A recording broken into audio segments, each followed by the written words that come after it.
Uncle. What's that? He says, welcome to the frickin' Guardians of the Galaxy. Only he didn't use frickin'. Look out! Oh, wow. I tried, guys. All right, Guardians of the Galaxy Volume 2, the sequel to what I consider to be the best Marvel movie on some days, because I don't know. You change a lot. It's always... it's either Civil War... Avengers. They're all so good. Marvel, you're so good. All right, keep it in your pants. I don't want to mention DC in this review, okay? Because everybody does that. They mention Marvel, DC. But I think Guardians of the Galaxy is what Suicide Squad should have been. Because the first one, you have all these characters. Oh, wait. Ted, you haven't been... I'm back, guys. Oh, welcome back. Wow. It's good to be back. You look different. I missed my seat. You got in good shape. That's usually my seat. Third chair. You got Hope the you're big happy. guns back. I don't like that he's so close to me. He doesn't shower. Well, it's good to have you back. Thanks, you look guys. good. Your whole... Oh, yeah. Looks like we got some top-notch animators here. Can we just play a Is it clip just from you? one of the old ones? Well, no, we kind of deleted all your videos, but... Oh, right. Is that first one still up? Nope. We don't talk about that here. But what we do talk about is Guardians of the Galaxy Volume 2. So I guess we'll talk about what we liked about this movie. It's the characters. You just love the characters because of the dynamic they have. It's such a fun movie. And Volume 2, they're bringing back the characters so you know it's going to be a good movie. Unless they completely shit the bed.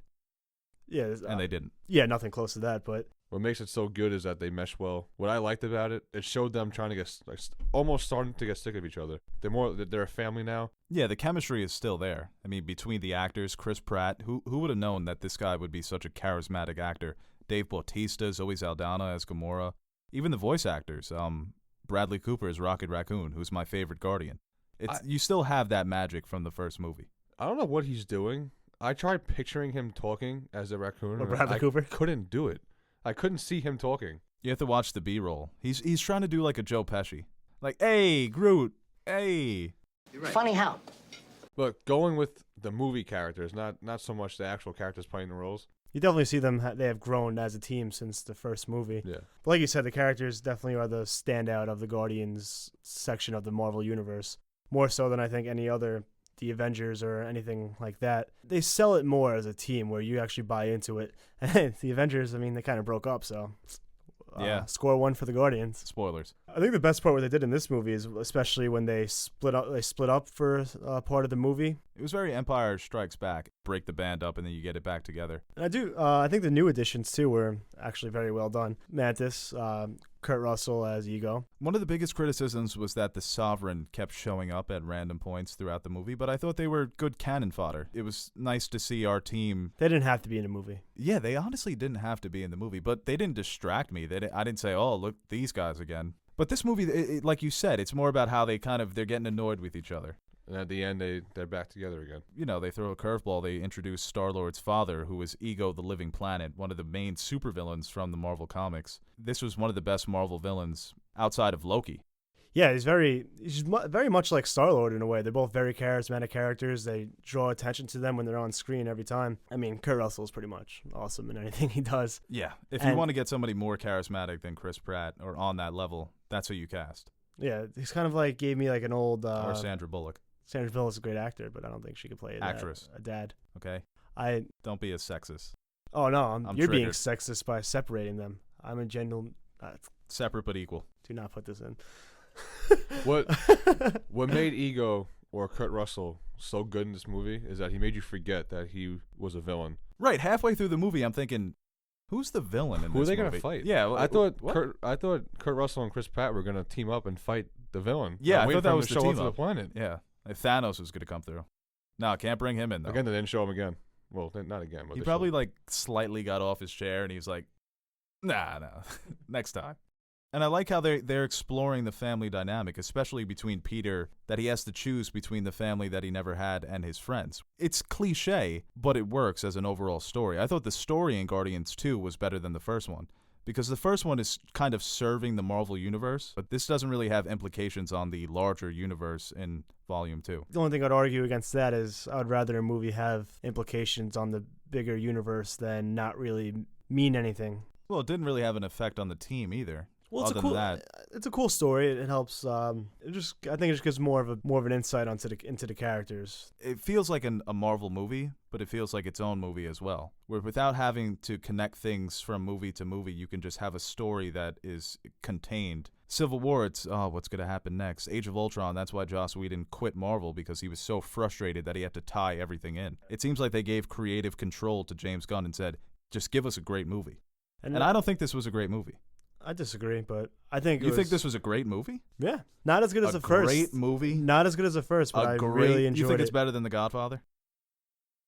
Now you're just fucking. You bring everything to Godfather. Yeah, what the hell? If I say a good movie, you say it's better than Godfather? It's both Guardians movies. Aaron's great is a loose great. Your great is... How is it a loose great, Teddy? No, I'm not offending you. Christ. You sounded kind of like you were First going at video my neck. back in years, and you're going at his neck over here. I'm just saying, Yeah. if you say a movie's great, it has to be better than The Godfather. He's- Oh yeah, well he thinks when someone says great, it has to be the elite of the elite. Yeah, movies. exactly. But I think Well, he's just saying... you're he throwing was a good around. Oh, movie. that's great. Everything's fucking great. No, there's great. sorry for and being then such a there's really positive good. person, having a positive outlook on life. Well, you like Batman, Superman, so you must be a very positive person. Never said it was great. I like it though. Oh so, God, if you would have said I that have was great. some- Batman, Superman. I have That's DC.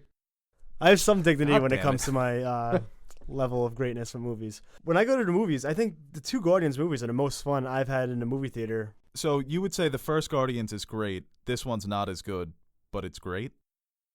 There's levels to this shit, man. Honestly, I can Like watch... if I gave one like great plus and this is a great minus. But can it be great if I want to watch them more and more? I would have no problem still being in the theater watching them. Obviously, it's not like some art house drama that makes you think and like, yeah, that's very interesting. It's just a fun movie. It's The funny. first one isn't like that. I think it doesn't have to be a drama to be a great Well, movie. I'm just saying. Nobody's I'm just saying that what you think is great is not. You know what? I want you to pick Civil War or Guardians 1. No, then this is it. He goes back This and is forth. it. I can never You go can back. never go Yeah. back. Can never go back. Winter Soldier. I did have problems with this. I thought it's inferior to the first film, and I think it's one of the lesser Marvel movies. I would put it. See, I think you're being way too harsh. I think you expected more from the movie than How can't you, though? I think it kind of let you down. You expected a lot more. No, it didn't let me down. I had fun with it. The first act, the third act, really good. The middle, that's the most important part of a film. Where if you're not developing the story properly, and then when you have that, it's not going to be as impactful. They were trying to catch you on how powerful Ego is and how powerful Chris Pratt can be. I do think the movie was predictable, a little cliche. I think that's one of the biggest points, too. I would have rather see Ego's manipulation of Star-Lord more. He has the conflict, and the audience has a conflict. You don't really know what he's going to do, and it's more believable, I guess. It kind of just happened like that, very fast. It kind of sped through that development. It's very abrupt from Ego being a good guy to a bad guy. They're supposed to trick you into believing that Chris Pratt would make that decision, that he would be conflicted, and I never felt that he was going to turn on his friends. One of the best scenes in the film is when Ego reveals that, he's been traveling around the world, impregnating all these women, lucky him, and then killing these kids because they can't harness his power, but Chris Pratt, Star-Lord, was the one character who could.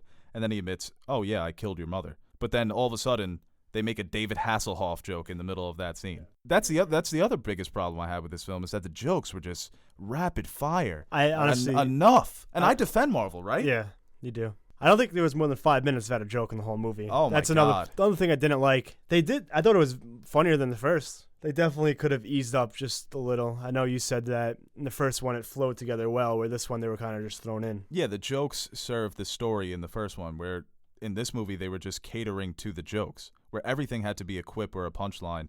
Oh, you like the jokes in the first film? Well, here's 12 times more jokes. You like Baby Groot dancing at the end? Whole movie. I didn't hate Baby Groot, but They should have made it was either he was going to fight and be part of the team as Baby Groot, or they shouldn't have showed him so much. I thought I was going to hate him a lot more than I did, but, I didn't hate Baby Groot. I just wish he would have fought. well, yeah, I mean, how can I you wasn't hate that obsessed. I mean, the internet was obsessed with Baby Groot. I just did not share that obsession. I wasn't No. thrilled that he was going to be in the. I thought he was was eventually cute. going to grow. Yeah, he's cute, but some of the jokes with him and the whole team, they just kept hitting the same jokes over and over and over again. There are a lot of moments where you're kind of, I guess you can say that you were kind of taken out of the movie. Some of the comedy was kind of, I don't know, I felt like it kind of got a little meta at times, where, Yes, it felt like they were breaking the fourth wall. especially with the Stan Lee cameo, where he says, Well, I thought They that was pushed awesome. that one, it was though. funny, but it was kind of like, Well, it's cool that he's a watcher, that he's been playing the same character in every movie. that's what it was supposed to mean? Yeah, he's supposed to be one of the watchers of the Marvel Universe, where he's collecting information on these different characters so it can be recorded. It's weird you Oh, said they that. gave him an It's official really weird role. you said that. Really? Yeah, I didn't know that. that's his official character. That's the one thing that got spoiled for me. That and the Yondu death. I didn't really pick that up. I guess I was just laughing too I hard. seen that in a Spider-Man episode. Spider-Man went to an alternate universe with Stan Lee, and Stan Lee told him everything. I was Well, like, yeah, I wrote you. You're fake. But still, the scene when Star-Lord and Gamora are talking and he's talking about... When he's talking about the conflict of Yeah. choosing his family or his friends. They had good chemistry in the movie. Star-Lord and Ego, their relationship wasn't developed as much as it should have been. But again, like I guess that conversation with Gamora and Star-Lord, they kind of told us what we're supposed to be reacting to when we watch them. Right. Where yeah. we kind of, all right, we get it. Since the first movie, we understood this dynamic. You didn't have to map it out like that. It kind of felt like he was screaming at us. Like, hey, This is how you're supposed to feel. you want us to get together because we're like the two main characters of the group and we're perfect, right? I'm so conflicted, I don't know who to choose, my dad or my friends. Well, I never thought I would be bored watching a Marvel movie. So I was never really. Have you ever been bored besides maybe Iron Man 2? Oh yeah, plenty of times. You seen Thor? Yeah, I hate Thor, man. Who likes those movies? I really can't. I haven't found one person who's actually sat through both of them and like, wow, those are actually pretty good. Like you sit through them because they're Marvel and you get through it, but Like after you it's don't want to miss out. You need to know the stories because they might fit in. But it's kind of like you force yourself to watch it. and you never watch it again. No, why would you? Yeah, Thor sucks. The new Thor looks dope. Agronach? I can't say it. I can't say it. It's like Drax. Ragnarok. I swear I was just going to say I said that, but then I thought what he just said I said Drax. that. I didn't say it. Overall, what do you think about this movie? What would you give it out of 10? I'd probably an 8. I see where you go. 8. I would go like 8.5, but since we only do full numbers, I'm a big round up guy, so I'll go 9. What was the first one? I'll give it an 8 then. I would give it 6 out of 10. Some parts were very entertaining, but overall I thought it was one of their weaker efforts, and I can understand why people were frustrated with this movie. What do you mean funny? Funny how? How am I funny?